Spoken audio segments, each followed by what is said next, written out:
నీ కుమారుడు చనిపోయాడా, నీ బిడ్డ చనిపోయిందా, మీ భర్త చనిపోయాడా, నీ భార్య చనిపోయిందా, మీ తల్లిదండ్రులు చనిపోయారా, ఇంట్లో ఆవేదన ఉందా, ఏడుస్తా ఉన్నావా, ఎవరికి చెప్పుకోలేని సమస్యతో నలిగిపోతూ ఉన్నావా? యేసుప్రభువారు ఆ స్థలంలోనే అక్కడే పుట్టాలని, మన కన్నీరు నాట్యంగా మార్చాలని ఆయన ఈ లోకానికి వచ్చాడు. హల్లెలూయా, హల్లెలూయా. యేసు ప్రభుకి రాత్రి నీ హృదయంలో చోటిస్తే, నీ ఇంటిలో చోటిస్తే, ఆయన మన అంగలార్పును ఎలా మారుస్తాడు? నాట్యముగా మారుస్తాడు. హల్లెలూయా. నీ దుఃఖ దినములు సమాప్తములగునుగాక, నీ కన్నీరు నాట్యంగా మార్చబడునుగాక. అయితే యేసయ్యకు స్థలం ఇవ్వాలి.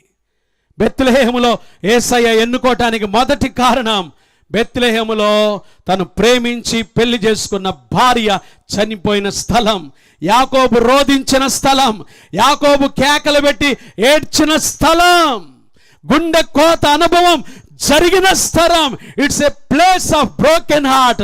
అది ఆవేదనతో కూడిన స్థలం. ఆ ఆవేదన ఆనందంగా మార్చడానికే యేసు ప్రభువారు 2025 సంవత్సరాల క్రితం బెత్లెహేములో పుట్టాడు. హల్లెలూయా.